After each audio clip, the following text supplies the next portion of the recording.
this informative event to the public. Let me introduce myself. My name is Solomito. I'm a lifelong resident and homeowner in the city of Fitchburg. I graduated from Fitchburg State College. I then went on to get a master's degree in criminal justice. I then attended law school, where I received a Juris Doctorate degree. I worked 14 years for the Fitchburg Police Department. I was the chairman of the Fitchburg License Commission for 9 years. I own my own law practice. I know what it's like to own and run a business. And I have been a member of the Fitchburg City Council for 3.5 years, chairman of the Legislative Affairs Committee, and a member of the public for the City Property Committee and the Public Works Committee. The focus of my campaign to become mayor is to restore the quality of life for the residents of Fitchburg. In order to accomplish my goal, I shall outline several issues for your consideration. Number one, first and foremost, public safety. In walking door to door for approximately 3/4 of our neighborhoods since January, I have met and spoke to many residents. The overwhelming response that I received is that the people of Fitchburg are afraid for their safety. They believe that Fitchburg is no longer a place to live nor to do business. Constant stories of people's homes being broken into, vehicles broken into, and commercial businesses broken into indicate that public safety is a very low priority for our present city administration. In the last 3.5 years, Fitchburg has not hired one police officer. Not one. I have received reports that 1 month before the election, there may be a request to hire several new police officers. I'm happy that will happen, but I feel this is a slap in the face to the taxpayers of Fitchburg, being held hostage for 3.5 years until one person decides when public safety is an issue and when it can be ignored.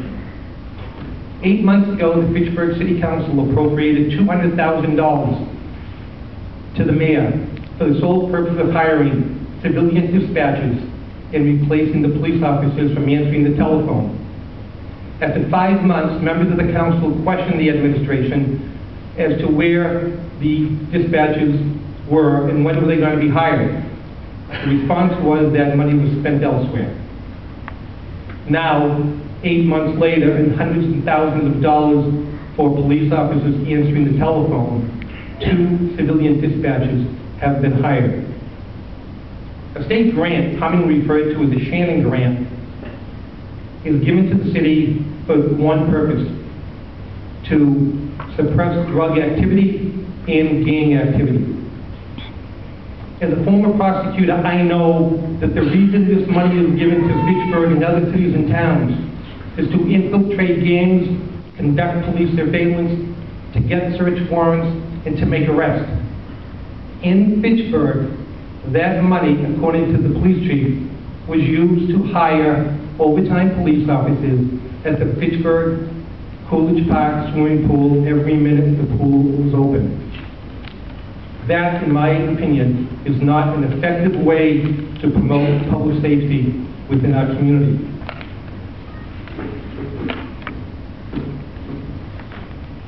Streetlights, we know that. The past 3.5 years, our streetlights have been turned off. Thousands of people signed petitions, that petition being led by Kevin and Laurie Wiley, who are in the audience tonight, and they care about Fitchburg. And they got people to sign it, and they made a plea to turn on our lights.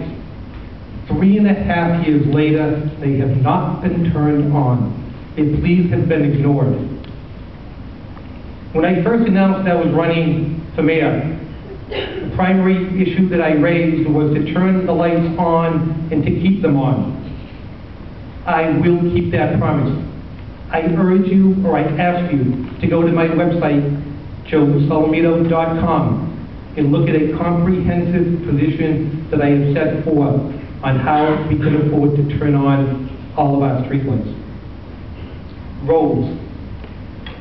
In keeping with my announcement when I first announced that I was running for mayor, I stated that the Public Works Department is way understaffed and they're required to use antiquated equipment. Ladies and gentlemen, this is one department that has to be staffed more than it is. On an average day, 5 to 6 employees take care of our roads. That is not enough. We need more men in that department and new and better equipment. When people drive into Fitchburg to look at a home or to consider opening a business, the condition of the roads is the first item they see. And unfortunately, all too often, that turns people away to come into Fitchburg. We have to maintain our roads in a far better condition than they are. I will promote new business and advocate for existing businesses in Fitchburg. I will employ a professional economic developer to promote the business possibilities of Fitchburg. I've met with Lieutenant Governor Tim Murray in my office, and he informed me that many grants that were given out by the state to communities for the sole purpose of promoting business have not been given to Fitchburg simply because we have not applied for them. We need a separate professional economic developer. And I am not arrogant enough to believe that I can be the mayor overseeing an entire city and be an economic developer at the same time.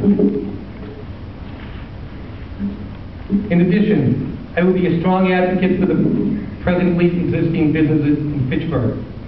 As an example, the city contracts with one particular towing company in Fitchburg. I am convinced that the city should never have entered into a contract giving exclusive towing rights to one company, the result of which is to push 8 long-standing Fitchburg companies to the brink of bankruptcy. That is not my opinion of being business-friendly. I have filed a petition with the mayor and the city council to end that disastrous exclusive contract. However, the present administration is going to give that exclusive contract this time for a 2-year period. As mayor, I promise to terminate that contract. I will use all legal means available to terminate the contract, to go back to restore and advocate for 8 long-standing companies that were the backbone of Fitchburg. Parking meters. Many people don't even want to think about that issue. But I met with approximately 50 business owners on Main Street for the issue of their concern with parking meters and how it hurt their business. And in a tough economy, they wanted any help they could get. They wanted somebody to at least meet with them and talk to them. And I met with various business owners at various times, various locations. We then had a meeting last week with the city treasurer and with business owners, and we came away believing that a resolution is in the works. They left knowing that somebody listened to them, filed petitions on their behalf, and the assistance they want from the city might now be forthcoming.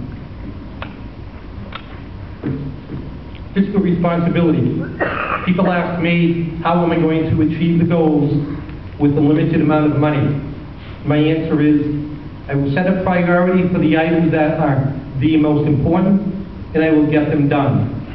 Out of a budget of $130 million, including grants, there are items of lights, public safety, roads, and library that we can open and maintain without going over a budget. Next, we have to spend our money wisely. One example that I believe money is not spent wisely, is that 25 minutes? No, it's 10 minutes. Oh, thank you. I don't know that many words. One example is that the opening of the pool at Coolidge Park. This summer the city paid, including police overtime, $99,000 to keep that pool open for 9 weeks. I could not justify voting for opening that pool at that expense. I did want to have the children go to a swimming location, and at the present time the state paid $19,000 to transport children from the Leyte Road area down to Coolidge Park. I would have spent the money to urge the state to transport more or all of our children to the limits of the pool so that they would have had a place to enjoy themselves, and we would have saved $99,000 to fix our roads, turn on our lights, or hire 2 new police officers to protect our neighborhood. Unitil. Everybody in this room remembers the storm of 2008. After that storm, one Fitchburg law firm, Bonville and Howard, took it upon itself to bring legal action against Unitil for their action, or should I say their inaction. Surrounding communities affected by Unitil joined in the lawsuit. One city did nothing in the lawsuit, and that was Fitchburg. We sat on the sidelines, refused to enter into the lawsuit, and let the other communities rise to the occasion. That lawsuit would not have incurred any expense to Fitchburg. Bonville and Howard picked up all the legal expense. We did nothing. And as a practicing attorney, I was disappointed to find out that we would not take action. Once again, this past weekend, during the hurricane, we saw that Unitil rose to its normal low standards in performance. There were people up in my area of Ward 5 who at 3 o'clock this afternoon still did not have power. Unitil does this because they know that in Fitchburg nothing will be done to them. The trash fee. For 3 years I have voted against any measure of a trash fee that has ever been proposed. This year I opposed it when the vote was 10-1 in favor of it. That vote was brought again, and it was 8-3. It was then taken again, and it was 6-5, and we almost defeated it, but it passed. I'm opposed to the trash fee. It's going to require every resident who cannot fit an item in their receptacle to pay an additional $10 per item. I cannot be in favor of that. I voted against the sewer tax being imposed by a hand-picked committee, hand-picked by the mayor, not elected by the people. I'm opposed to it. For 3.5 years, I have voted against every water and sewer increase brought before the council. I want to thank the audience here for listening and for the Tea Party for welcoming me.